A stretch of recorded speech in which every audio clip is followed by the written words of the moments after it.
Hello les micros, j'espère que vous allez bien. Aujourd'hui, petite vidéo sur les différents FAF, les fonds d'assurance formation. J'ai fait exprès de vous voter, donc je vais expliquer un peu ce que c'est les différents FAF. C'est ça de tourner avec son équipe pas loin. Du coup, je vais expliquer un peu les différents FAF qui ça concerne. Je vais y arriver. Et surtout, comment on peut savoir quel FAF nous correspond. Je vais pas faire de quête, je suis désolé. Du coup, première chose, c'est quoi, c'est quoi un FAF, un fonds d'assurance formation?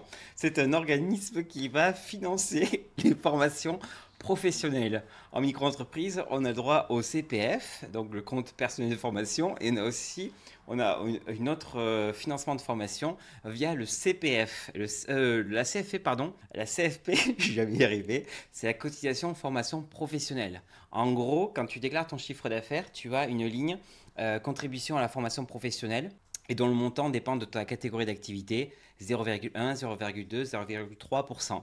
Et ce montant-là, après, il est redistribué aux différents FAF qui permettent de financer tes formations. Donc, comment vérifier quel FAF tu es concerné? Tu vas aller sur autoentrepreneur.usaf.fr, tu sais, l'endroit où tu fais tes déclarations de chiffre d'affaires, et tu vas dans Mes attestations. Et dans la partie attestation, cette vidéo, ça a dit n'importe quoi. Tu vas dans générer une attestation de contribution à la formation professionnelle et tu vas voir comment il y a indiqué de quel fonds d'assurance formation tu dépends et le montant que tu as versé.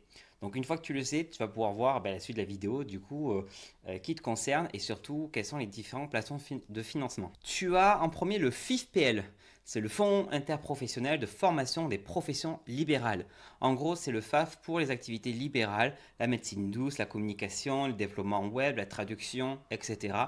Et le FIFPEL va financer des formations, on va dire métiers. Tu peux aussi faire financer certaines formations qui sont un peu transversales, etc. Et elle va couvrir jusqu'à 600 euros de formation à l'année. Attention, parce que depuis le 1er septembre 2025, il y a un changement, c'est-à-dire que ils vont changer la façon dont tu vas cotiser. Et en fonction de ton chiffre d'affaires, tu vas peut-être pas avoir 600 euros de financement, tu vas avoir peut-être que 200 euros ou 120 euros, etc. J'ai fait une vidéo sur le sujet, je t'invite à la regarder. Si tu es concerné par le FIFPL, ben, cette vidéo te concernera.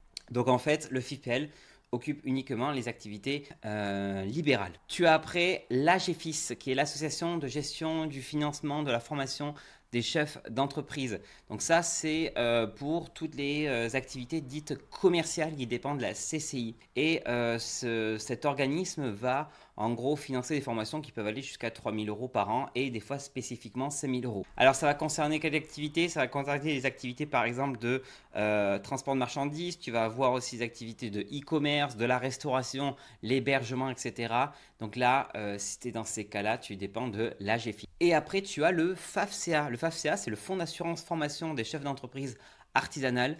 Donc ça, c'est pour toutes les personnes qui sont immatriculées à la Chambre de métiers et l'artisanat. Donc par exemple, ceux qui travaillent dans le BTP, ceux qui font tout ce qui est métiers de coiffure, d'esthétique, prothésie ongulaire, la plomberie, mécanique, etc. Tous les métiers un peu dits manuels dépendent directement du FAFCA. Et le FAFCA va couvrir des financements qui peuvent aller jusqu'à 4 800 euros à l'année. Alors c'est important de connaître ton FAF parce que c'est celui-ci qui va permettre de pouvoir te faire financer des formations. Donc une fois que tu as récupéré ta contribution à l'attestation de CFP, tu regardes, tu vas aller contacter ton FAF et tu vas leur donner par exemple un devis pour une formation que tu veux suivre. Ça peut être soit une formation en lien avec ton activité ou quelque chose par exemple qui n'a rien à voir. Imaginons que tu es protiste ongulaire et tu veux aussi apprendre à créer un site internet. S'il y a une formation qui est éligible, ben, tu peux aller voir les FAF et demander, enfin voir ton FAF directement et lui demander sur combien ils peuvent te financer.